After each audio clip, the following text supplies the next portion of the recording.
Hi und welcome back. Schön, dass ihr wieder mit dabei seid. Heute geht es um eine ganz besondere Perspektive beim Thema Auswandern.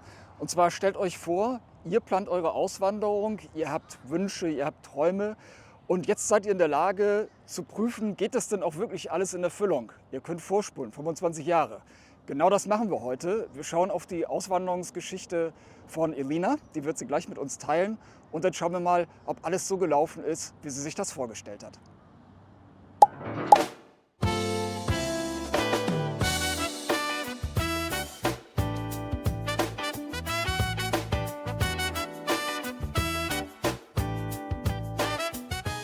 So, wir haben es geschafft. Wir sind heute Gast bei Alena, was unheimlich nett ist. Hi Alena, how are you?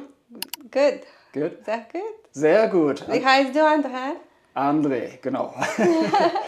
Wir machen das Video gleich in Englisch. Ich tue euch Subtitles darunter, Untertitel. Und ja, dann würde ich sagen, starten wir mal einfach. Okay, we're here today to learn about your immigration story. I learned already you moved away from your home when you were 18. Ich bin auf Belarusland. Aus Belarus. Belarus? Weißrussland sagen wir, glaube ich, auch ja, in Deutschland. Deutschland. Genau. Und what was your motivation to leave the country? So primarily my motivation was opportunity. A lot of, back then it was about 2000s, early 2000s. And I was a student, I already told you, in German. And a lot of people were leaving. And there was a very cool program there, J1 visa program, Work and Travel USA. So being 18-year-old, excited, I just wanted to see the world and travel outside of Belarusland. And so, when I got that J1 visa, I was excited to go explore. So actually, I was very adventurous and I wanted to explore at the beginning. Okay. What were your expectations? I guess you have never been before in the United States. No. Did you know, actually that's pretty interesting, is there, like on TV, is there also American shows, American movies in Belarus at that point? Yeah, actually Jean-Claude Van Damme, when I was growing up, Jean-Claude Van Damme was like, wow. Okay. His, everything, like those movies. I guess like we had those video recorders or whatnot where like you put the cassette in and that's how you watch those movies. Yeah. So I guess I was inspired by those movies, but I know he's not from USA. He is, what is he? Is he German, Jean-Claude Van Damme? Or is he Austrian? So. I have no idea. Wenn ihr das wisst, bitte gerne in die Kommentare reinschreiben. Put it in the comments if somebody knows. Yeah.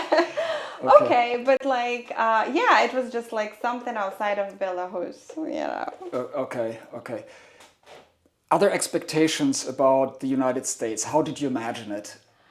It's a couple of years ago, but maybe you can still remember. Yeah, I remember. What I can tell you is that I was leaving. When I was leaving, me and my girlfriends, we went out in Minsk. Okay, and we were young. We were 18, 19-year-olds.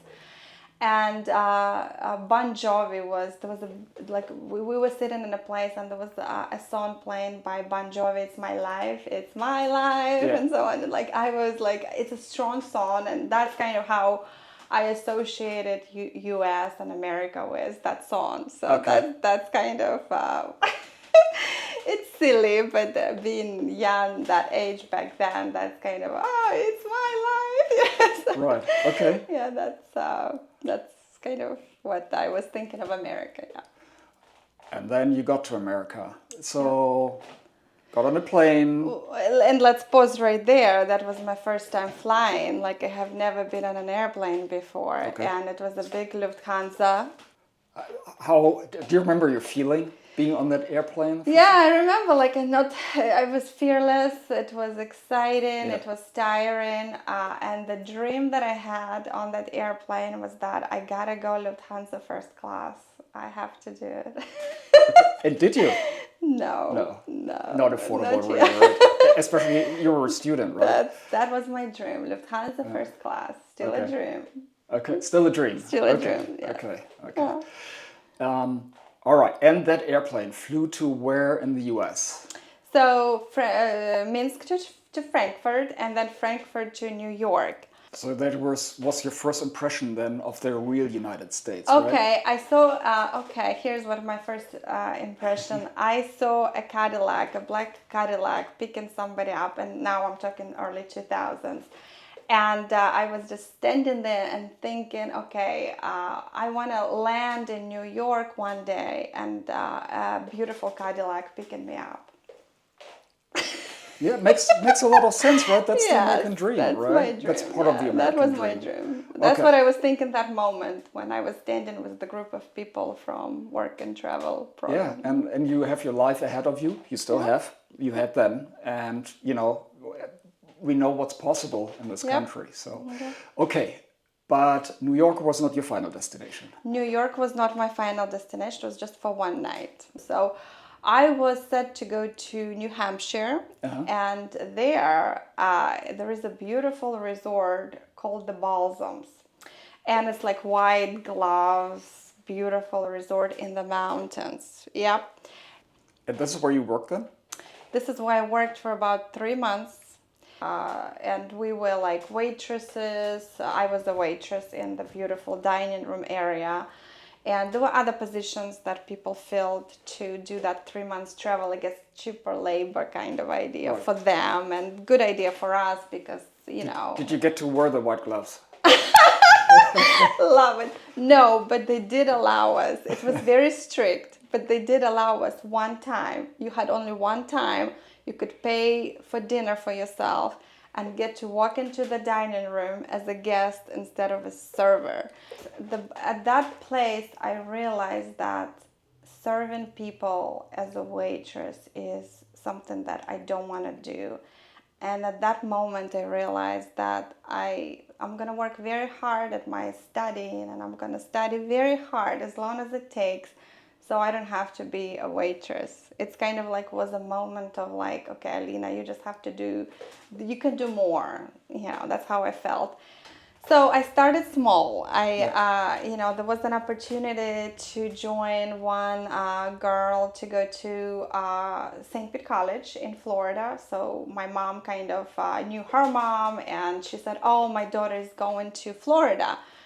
And basically we came like with our luggage. We didn't know where to stay. We were researching whether there is a dormitory or whatnot. What are we gonna do? And there in that international department, they like help you with visa. And so I applied for the visa, and there was a person there from the Russian speaking community who basically the administrator said, hey, can you like help these girls? These girls don't know where to stay. Like they want the dormitory, but St. Pete College doesn't have dormitories.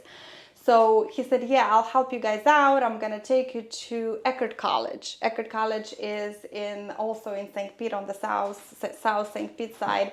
And it had, I don't know about now, but back then it had a dormitory where parents could come and pay money and stay next to the students or whatnot on campus. So what he did is he helped us out. He loaded us in his car and drove us to Eckerd College. And we stayed a week. We paid for like a week. We shared a room, and we stayed a week or two. I forgot about a week or two at Eckerd College. That's where we temporarily parked before I found, an apartment and all that afterwards. But after that point, I met my wonderful American husband, and we started a family. Okay, so no more visa needed, green card. Right. It was a long you still need to go through with process, all right? that. It was a lot of years and a lot of applications and all that.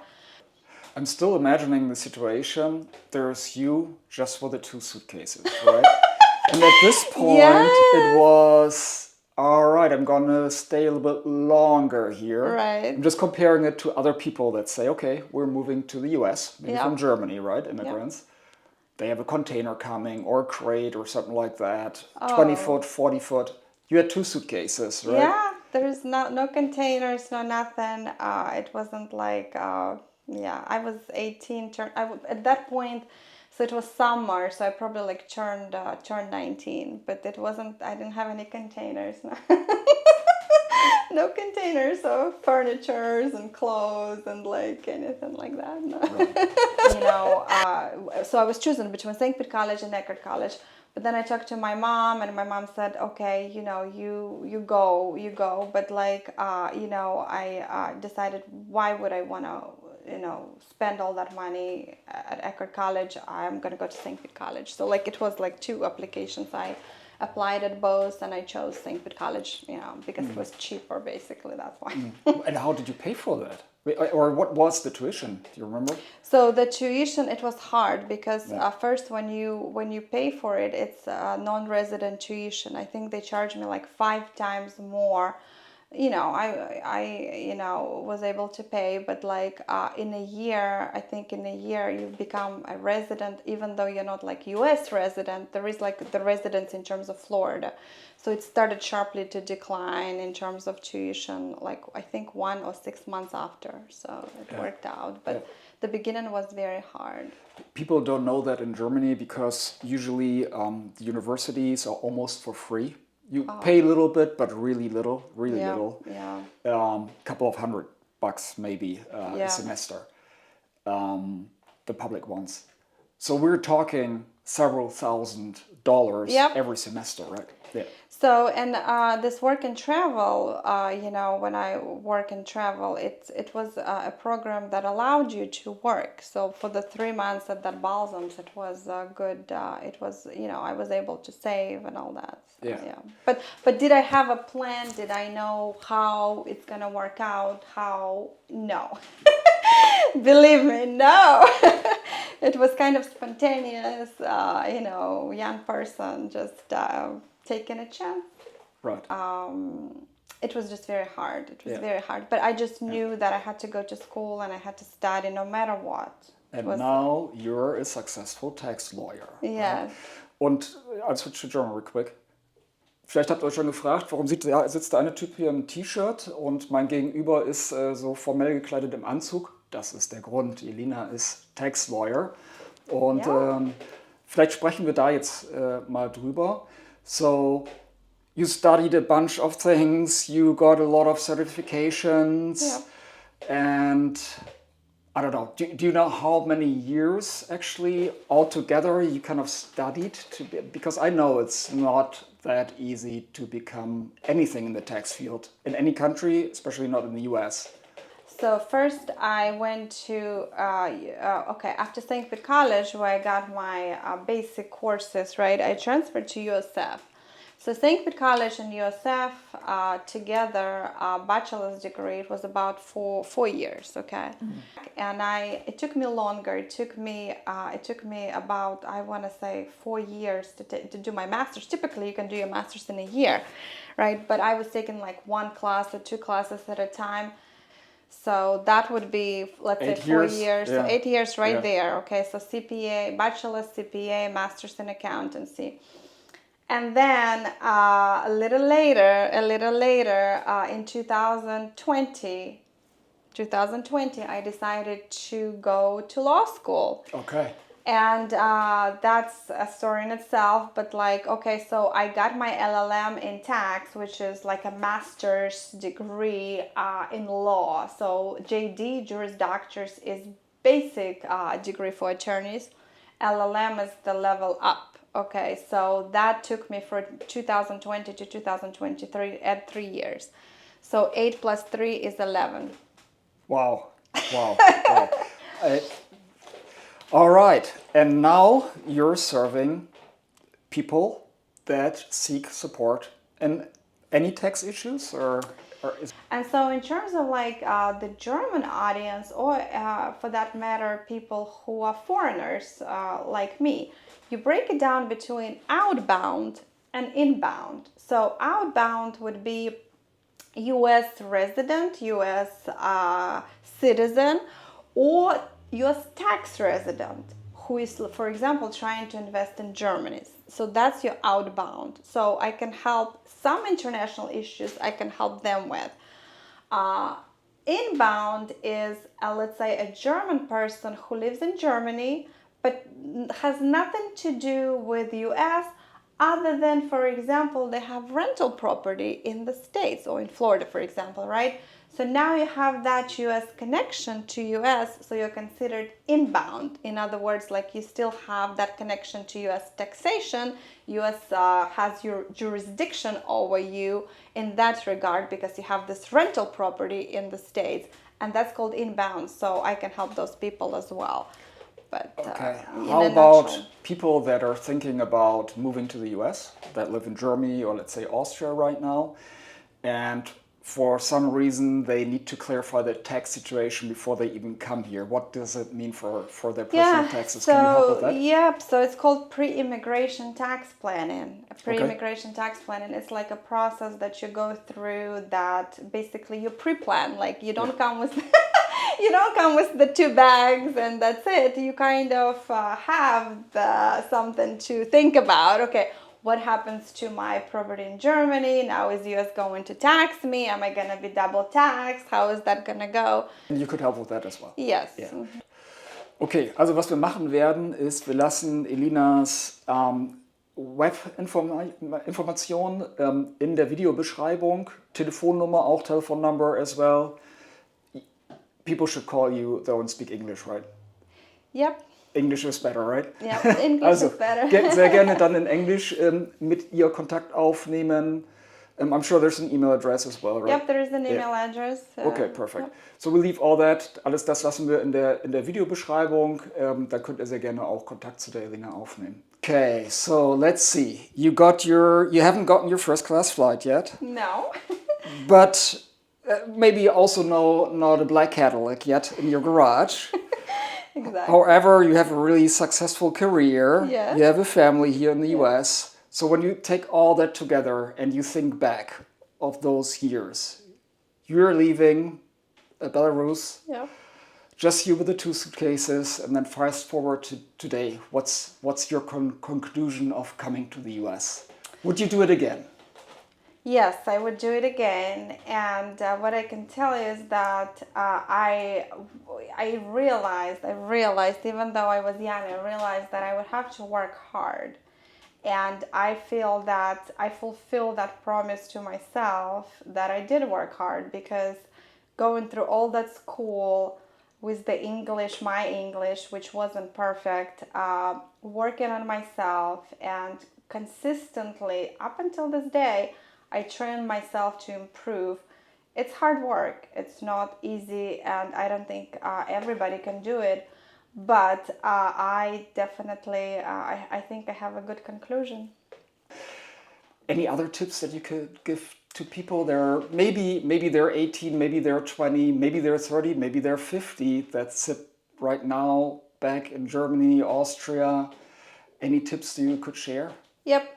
Don't try to think like too much. You cannot pre-plan everything. You cannot pre-plan 30 years of your life ahead of you right now. Just take small baby steps, if you will, but also like know that if you do come to US, set a reasonable expectation for yourself. You do have to work hard if you want to like take my route, if you will, right? So if you're not going to commit to working hard, then don't do it. So be reasonable with yourself and just take baby step. Don't try to think and overwhelm yourself. Oh my God, what am I gonna do? What is gonna happen to me in 10 years and 20 years? Nobody knows. You don't know.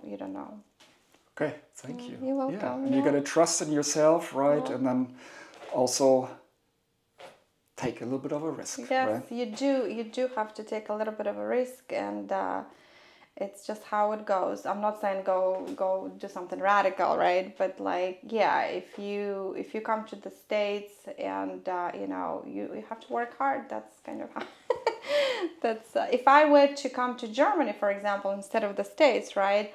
I knew that I would have to learn the language. And my Frau, I forgot her name, but Frau such and such, who taught me German in Ökonomischen Universitäten, I would have to study hard and be buried with the German books and improve and, do that. Okay, but I would understand that that's what I have to do to immigrate to Germany.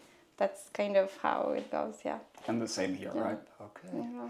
Well, this was really, really insightful. Thank you so You're much. welcome, yeah. Gotta say a couple of words in German. Ihr wisst, was jetzt kommt. Wenn euch das Video gefallen hat und ihr sagt, das waren doch jetzt sehr wertvolle Informationen, dann auf jeden Fall bitte den Like-Button drücken und auch nicht vergessen, wenn es euch besonders gut gefallen hat und ihr mehr zum Thema Auswanderung sehen wollt, zu abonnieren. Bitte abonnieren.